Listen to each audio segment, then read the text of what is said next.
Severance is one of my newest favorite television obsessions. I love it. It's incredible, and you should watch it too. I have never watched a show that I was theorizing about this much since Gravity Falls. I feel like it's a modern day example of how Lost must have been to that generation. It kind of missed me. I still haven't seen it. I should watch it. But we're talking about Severance today. The last time I caught up to a show as it was releasing was Barry, and that was another fantastic show. So I want to talk about Severance today. I want to talk about my thoughts. They're just kind of bullet point thoughts. I want to talk about some theories and whatever else we find ourselves doing. First off, I want to say something not about Severance specifically, but about Apple TV Plus.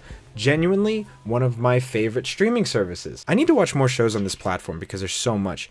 It really feels like quality over quantity. I recently saw an article that said that Apple Plus was losing over $1 billion on their streaming endeavors, which is it's a real shame because they've got a lot of great stuff. Honestly, what they're doing right now is great because they're just making a lot of great television and great movies that people want to come see, and people are going to be like, oh, I guess I need to get Apple Plus or Apple TV Plus. And their commitment to just quality, amazing television is what's so inspiring, even in the face of monumental loss. I'm hoping what I say doesn't age horribly, but my favorite streaming service is easily Apple TV Plus. I don't even like everything that they offer. I haven't seen everything, but I really admire and appreciate what they've built for consumers. Okay, let's move into my thoughts about the show. Spoilers, and I mean that, spoilers.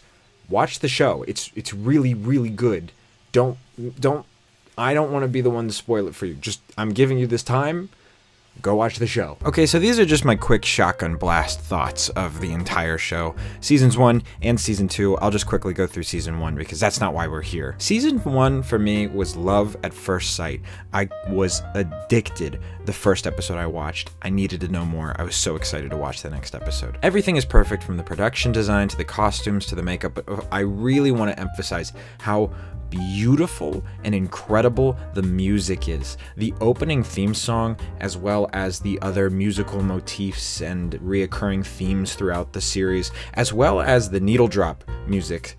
It's so great. I'm not the first one to say this, but the cast is perfect. Everyone and the story looks amazing. Everything is so tight and perfect. It's just so great. Okay, now we're gonna get really into the shotgun blast thoughts. I really like the dance sequence. I mean, that's very iconic, so I don't think that's crazy to say. I'm a big fan of Devin, Mark's sister, and I don't know if this is controversial to say, but I don't like Rickon. I think Rickon is so annoying. I mean, he's a great character. I don't want to act like he's not a great character. He's amazing. Everybody in this show is amazing, but Rickon is so, oh my goodness. I can't wait to see how Lumen involves him in the future because I know it's coming. What was kind of funny is early, I kind of knew the reveal that Gemma and Mark would be romantically involved. However, I didn't know that Gemma was going to be his wife, his missing dead wife. Holy cow. I don't remember the last time I was so astonished by a twist that I stood up out of my chair and yelled no at the TV.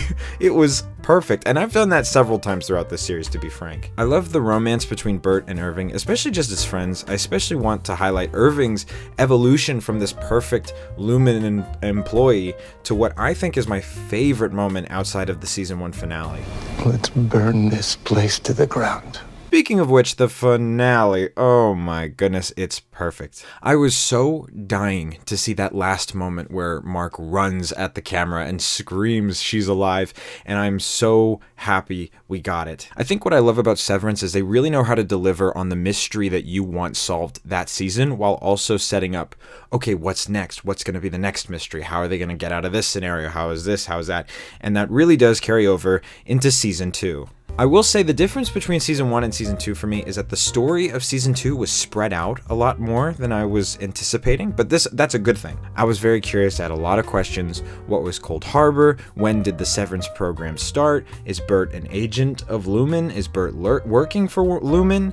What is up with Cobell? There was just a lot. And I loved the first few episodes laying the groundwork for the story as of now, although I think that's partially because I was able to binge it and I didn't have to wait for answers week to week. All right, more shotgun blast thoughts. This season made me hate James. I mean, I don't think that's a peculiar sentiment. I think he's cool how they built him to be this villainous man, and he is, but he's also, in actuality, this depraved lunatic monster who just steals ideas from other people, and It's a whole thing. I really liked how he was built around the perception rather than seeing him on screen a lot. And I knew that there was going to be a twist in episode 4 just because everyone was talking about the 4th episode. I didn't know what it was about, especially because I hadn't seen Severance at the time. But when we got there and I saw that twist, holy cow. Everything kind of clicked for me because the answers were right at my feet. I knew what was, like, I could see it coming, but I didn't see it coming. It's just a magnificent twist in that way. Also, huge shout out to one of the goated, the best characters of the show, Mr. Milkshake, Mr. Milchnick. Wait, not Milchnick. I really did get that wrong. Whoa. Mr. Milchick. He is a perfect character among perfect characters. I love how he's honestly the most sympathetic antagonist for me. He's the villain to the innies because he's kind of conforming them to the company's wishes, and he's also kind of conforming to the company's wishes. But he's also trying to fight against, he's just trying to be a good employee. He's just doing what he thinks is right, and obviously it's not. And I think he's getting on to that. I think he's figuring that out for himself. Or maybe he's becoming more of a villain. That would be interesting too. I also love the inclusion of Dylan's family and that arc in the show. In the first season, I was getting hints of an unhappy relationship between him and his wife, which I was kind of like, oh, hopefully Dylan can fix that for them. And I'm glad to see that explored more in this season, and I thought it ended very nicely. And just like season 1, the finale of season 2, it was everything I wanted and more. I thought that it was incredible. I wanted both Marks to be happy, but I thought that was impossible. Dylan's face turn was not expected, and I loved his superhero entrance when he saves Helly. And so now I kind of get that Lumen's whole goal was to create this severance chip that'll just erase pain for a human being. It's a very brilliant plan for a villain because it's a perfectly reasonable desire and one that totally glosses over the humanity in pain. So it is a villainous thing, but it's understandable just by hearing it's so good. I was cheering when Mark saved Gemma. I was so happy that they saved her. My goodness, this woman has been through too much. And oh my goodness, when Mark turned around, my heart was breaking and becoming whole all at once. I think it's brilliant how they're able to make both Helly and Gemma such incredible characters, especially when they're paired with Mark. And so at a certain point, I did want to see both couples happen, but I knew that that wasn't going to be possible. So when he made this decision, it was so sad, but so beautiful. And when that film grain was going over and they were running through the halls, holy cow, what a great ending. I loved it. My only criticism is that there wasn't more. Speaking of the season 2 finale, boy do we got a lot more mysteries to figure out. Here are some of my remaining theories I got. Okay, the first one, Rugabi. She and Cobell. They dating?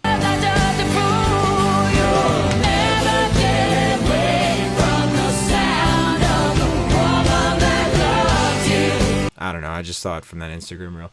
Anyways, what else? Oh yeah, I didn't get a lot of answers on what Irving's up to.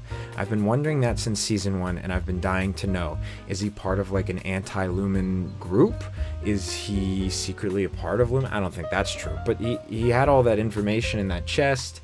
He knew where Bert lived. Who's he working for? Who is he calling in the phone booth? How did he know about the black hallway or the whatever it's called? I also want to know more about Bert. I want to know their whole deal, especially because they teased that Severance started before Severance was reportedly started. That's interesting. I guess I have more questions than theories, but I feel like I have a good grasp on everything. I know what Cold Harbor is. I know what Mark was doing down there. I do want to know what the other people were doing down there. But yeah, I've really enjoyed my time. I love this show. Oh wait, hold on guys, I gotta do something real quick. Oh my god, a 4. What happens if I complete this? Do I get something? Scary numbers, scary numbers, scary numbers, scary numbers. Oh my goodness. Whoa. Oh yeah. What? I'm not done? I thought that was my reward. One more. That's gotta be all the scary numbers. Oh. Share? Sure, I'll just post it. I don't care. Wow, look at that. Anyways, I had such a good time with Severance. I love the show. It's my new favorite obsession, and I can't wait for season 3. But if you sons of guns make me wait 3 more years, I'm so excited to see where this goes. I hope you enjoyed Severance. I hope you enjoyed this little silly video. Thank you so much for watching, and I'll see you next time.